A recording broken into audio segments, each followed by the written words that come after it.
Doctor صاحب، army chief general Syed Asim Munir صاحب نے کہا ہے کہ خطے کو عدم استحکام کا شکار کرنے والے عناصر سے خبردار ہیں۔ جی، آج ظاہر ہے کہ انہوں نے آرمی چیف نے جو ہے وہ سرحد پہ عید گزاری پورے ملک میں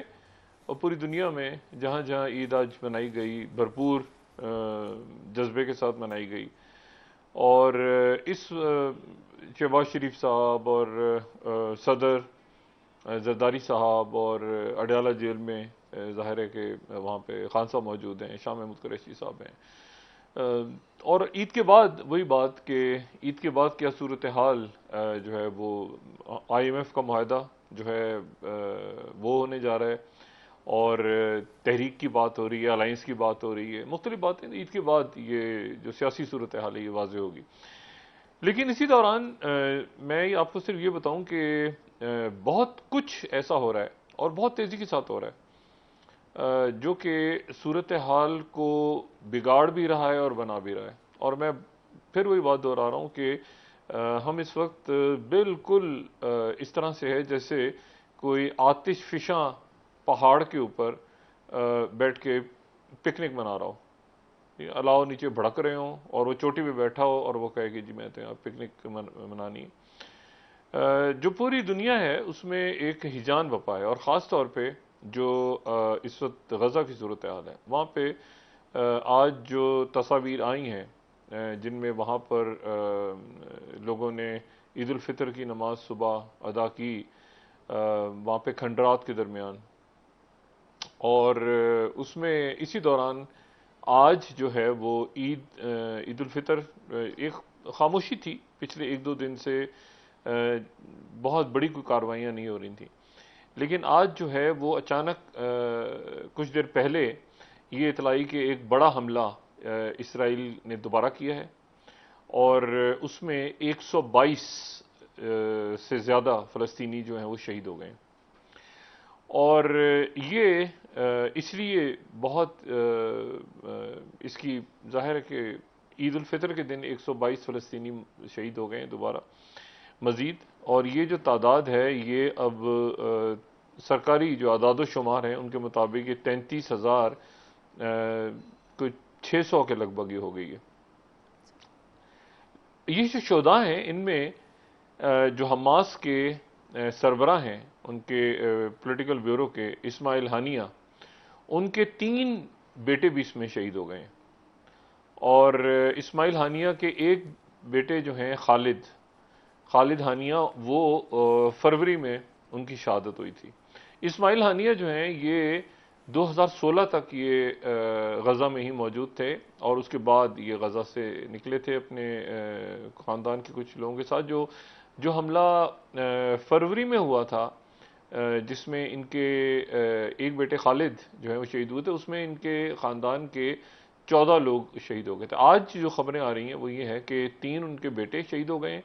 اور ان کے پوتے اور ان کی بہویں اور بہت سی خواتین، تقریباً تمام خاندان جو ہے اسماعیل ہانیہ کا جو غزہ میں موجود تھا وہ شہید ہو گیا ہے۔ اب یہ جو ہے وہاں سے اطلاعات آ رہی ہیں، اور یہ اطلاعات دوسری جو اطلاعات ہیں ان کے ساتھ یعنی 2-3 باتیں ایسی ہوئی ہیں۔ ایک تو آج جو عید الاضحیٰ کی عید الفطر کی جب نماز ہوئی تو اس کے بعد جو رہبر ہیں ایران کے آیت اللہ خامنئی، تو انہوں نے یہ کہا کہ سفارت خانے جو ہیں کسی بھی ملک کے وہ اس ملک کی سرزمین ہوتے ہیں، اور یعنی انہوں نے یہ بات کی، وہی بات جو ہم پہلے بھی کہہ چکے ہیں، اکثر ڈسکس سب کو ہی پتہ ہے کہ جو سفارت خانہ ہے، تو انہوں نے کہا کہ سفارت خانے پہ جو حملہ ہوا ہے دمشق میں وہ ایران کے اوپر حملہ تصور ہوگا، اور ایران جو ہے اس کا جواب جو ہے وہ دے گا، براہ راست دے گا۔ اچھا، ابھی براہ راست دینے کا مطلب یہ ہے کہ اسرائیل کے اوپر اٹیک ایران کر سکتا ہے، یہ ایران نے اس میسج کو اس طرح سے لیا، اور ساتھ ہی ان کے جو وزیر خارجہ ہیں، ان کے وزیر خارجہ ایک طویل عرصے سے منظر عام پہ نہیں آئے، نہ ان کی کوئی خاص اہمیت ہے اور نہ ان کا کوئی ایسا کوئی کردار رہا ہے حالیہ دنوں میں کہ وہ کوئی مذاکرات کا حصہ بھی نہیں رہے، اور کانز جو ہیں ان کے وزیر خارجہ، تو وہ لیکن انہوں نے یہ بیان دیا کہ جی ہم بھی براہ راست ایران پہ حملہ کریں گے۔ اچھا یہ جو ہے اس کو ایک سائڈ پہ رکھیں نا، مطلب ابھی بظاہر ایسا نہیں کوئی لگ رہا کہ ایران براہ راست اسرائیل پہ حملہ کرے گا یا اسرائیل جواب میں، تو ایک بات سائڈ پہ چلے گی، لیکن جو دوسرے معاملات ہیں وہ بڑے اہم ہیں اس وقت۔ وہ یہ ہے کہ جو پس منظر میں بار بار بات کہہ رہا ہوں کہ یہ جو طول پکڑا ہے معاملہ، جو غزہ کی جارحیت بڑھتی جا رہی ہے، اس کے پس منظر میں کہیں بات چیت بھی ہو رہی ہے، اور وہ بات چیت جو ہے وہ 2 روز پہلے دو تین روز پہلے ہم نے ڈسکس کیا تھا اسی نشست میں، کہ جو قاہرہ میں ہونے والے مذاکرات ہیں، وہ قاہرہ میں ہونے والے مذاکرات کے بعد ٹیمز اپنی اپنی جگہ پہ چلی گئیں، یعنی CIA کے چیف بھی چلے گئے ہیں، اور یہ 48 گھنٹے میں ان کو واپس آنا ہے، اور یا 72 گھنٹوں میں ان کو واپس آنا ہے، اور واپس آنے کے بعد جو ہے وہ مذاکرات اپنے آگے بڑھانے ہیں۔ اور اس میں ایک امریکہ نے پروپوزل دیا ہے، اب وہ امریکہ جو پروپوزل ہے، وہ امریکہ نے کیا بات کی ہے، یہ بات بڑی اہم ہے۔ امریکہ کی طرف سے یہ پروپوزل آیا ہے، یہ تقریباً وہی پروپوزل ہے جو کہ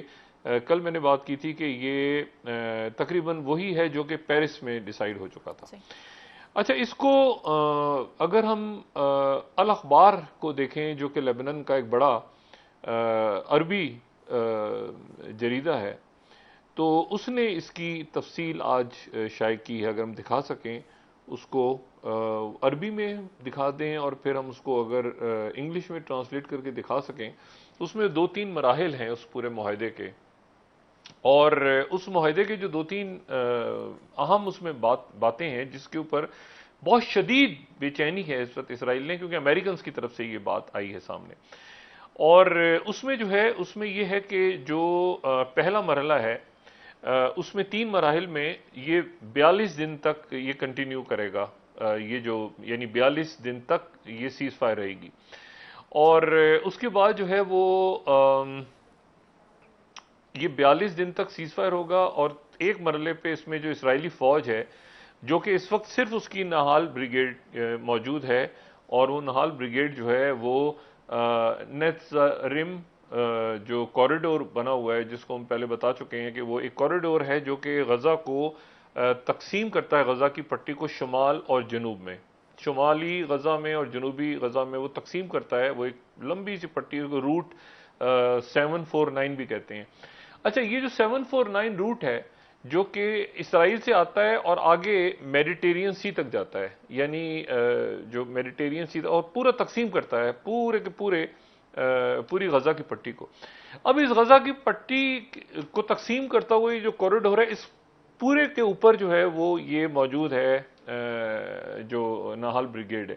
تو نہال بریگیڈ کو پہلے مرحلے پہ فوری طور پہ پیچھے لایا جائے گا، یعنی اسرائیل کی طرف، یعنی مشرق کی طرف اس کو کر دیا جائے گا، اور جو ساحل کی طرف کا علاقہ ہے وہ کھل جائے گا، تاکہ جو جنوب سے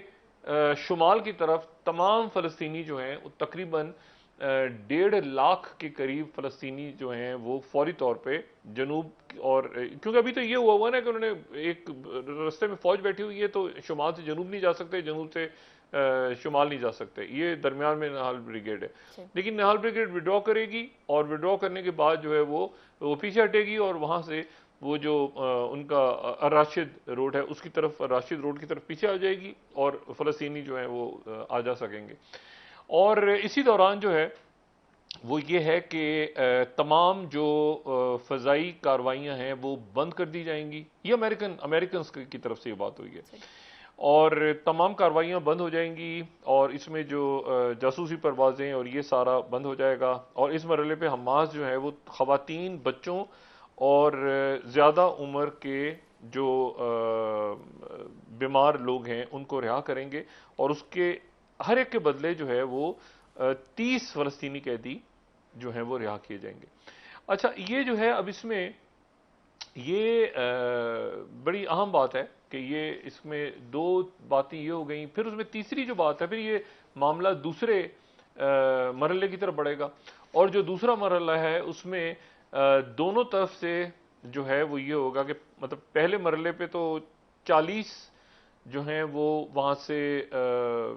اسرائیل یہ کہہ رہا ہے کہ پہلے مرحلے پہ ہمیں جو ہے وہ ہمارے فوجی بھی رہا کیے جائیں. وہ کہہ رہے ہیں کہ صرف خواتین جو فوجی ہیں انہی کو ہم چھوڑیں گے. تو یہ تمام یعنی 3 مراحل میں دوسرا مرحلہ جو ہے اس میں یہ کہ 50 فلسطینی قیدی جو رہا ہوں گے، یعنی پہلے مرحلے میں سوری، جو یہاں سے انہوں نے خواتین فوجیوں کو رہا کیا، وہاں سے 50 جو رہا ہوں گے، اس میں سے 30 وہ ہیں جو عمر قید کاٹ رہے ہیں. مروان برغوثی کا نام اس میں آ رہا ہے. اور جو جواب میں جو ہے، اور یہ لسٹ جو ہے اس میں عمر قید کاٹنے والے بھی ہیں، اور باقی جو لسٹ ہے وہ حماس والے دیں گے. تو یہ ایک کے بدلے جو ہے وہ اسی طرح سے بات ہو رہی ہے کہ ایک کے بدلے 50 یا 40 یا 10، یہ معاملہ چل رہا ہے. لیکن یہ امریکن پروپوزل ہے. اور دوسرا جو مرحلہ ہے اس میں یہ ہے کہ تمام فوج غزہ سے نکل جائے گی،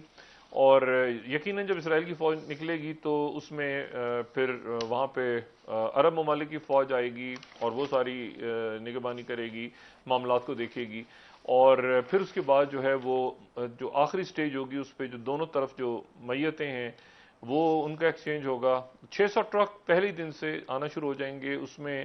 جو ہے وہ 300 ٹرک شمال کی طرف جائیں گے، 300 جنوب کی طرف ہوں گے. تو یہ سارا معاملہ جو ہے یہ امریکنز کا پلان ہے، یہ امریکنز نے دیا آگیا، اور اس کے اوپر دنیا جو ہے وہ اتفاق بھی کر رہی ہے.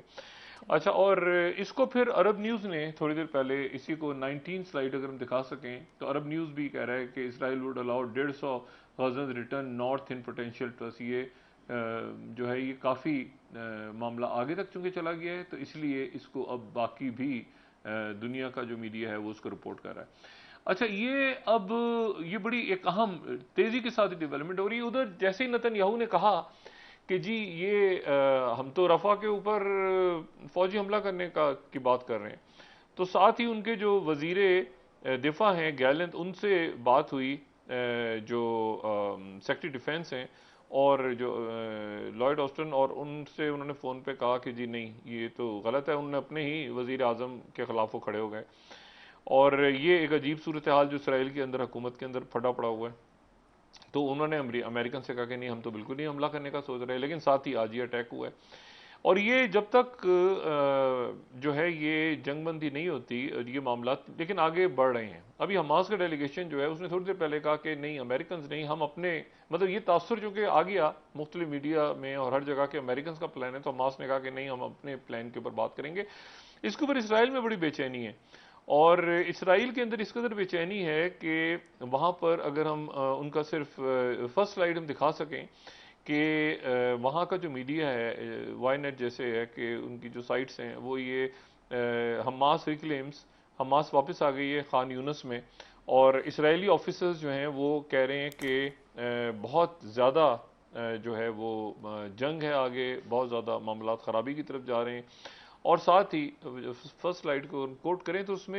اس میں جو الفاظ استعمال ہوئے ہیں وہ بڑے عجب سے ہیں. وہ یہ ہیں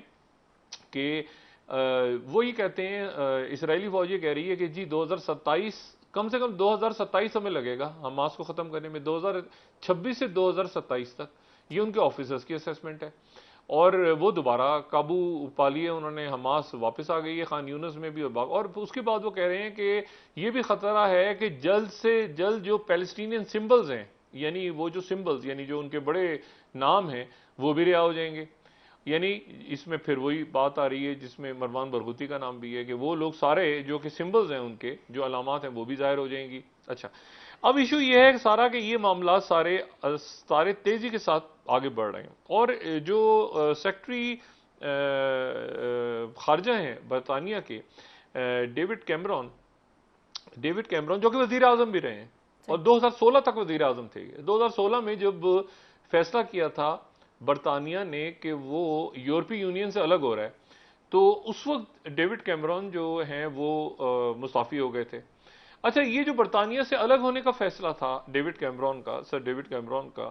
یہ جو فیصلہ تھا اس وقت جو ٹرمپ تھے انہوں نے اس کی حمایت کی تھی کہ بڑا زبردست کام کیا. 1 سال بعد ٹرمپ صدر بن گئے تھے امریکہ کے، اس سے 1 سال پہلے ڈیوڈ کیمرون ریزائن کر گئے تھے. اب ہوا یہ ہے کہ ڈیوڈ کیمرون جو ہیں وہ بڑی ایک عجیب سا ان کا ایک دورہ ہوا ہے امریکہ کا جو بڑا انٹرسٹنگ بھی ہے، لیکن یہ کچھ مطلب ہے کہ جو برطانیہ کی پالیٹکس ہے، جو وہاں پہ جو فارن آفس جس طرح معاملات کو دیکھ رہا ہے، وہ ڈیوڈ کیمرون جو ہیں وہ امریکہ کا دورہ کر رہے ہیں، لیکن امریکہ کا دورہ ان کا اس طرح سے ہوا ہے کہ ظاہر ہے ان کو سیکٹری بلنکن کے ساتھ وہ ملے ہیں اور پریس کانفرنس بھی کی ہے دونوں نے اور سب کچھ کیا ہے، لیکن وہ واشنگٹن جانے سے پہلے فلوریڈا چلے گئے، اور فلوریڈا میں جانے کے بعد انہوں نے جو ہے وہ وہاں پر جو میرا لوگو جو ہے جو کہ ان کا ریسورٹ ہے بہت بڑا، وہاں پر انہوں نے ڈونلڈ ٹرمپ سے ملاقات کی۔ اب ڈونلڈ ٹرمپ جو ہیں یعنی سابق صدر سے جب سے وہ اپنے دفتر سے نکلے ہیں، یعنی صدارت یعنی وائٹ ہاؤس چھوڑا ہے انہوں نے، پہلی دفعہ ایسا ہوا ہے کہ کوئی جو اس لیول کا کوئی یعنی ڈیوڈ کیمرون جس لیول پہ ہیں برطانوی حکومت کا کوئی آفیشیل جو ہے وہ جا کے ملا ہو، ڈونلڈ ٹرمپ سے ملا ہو۔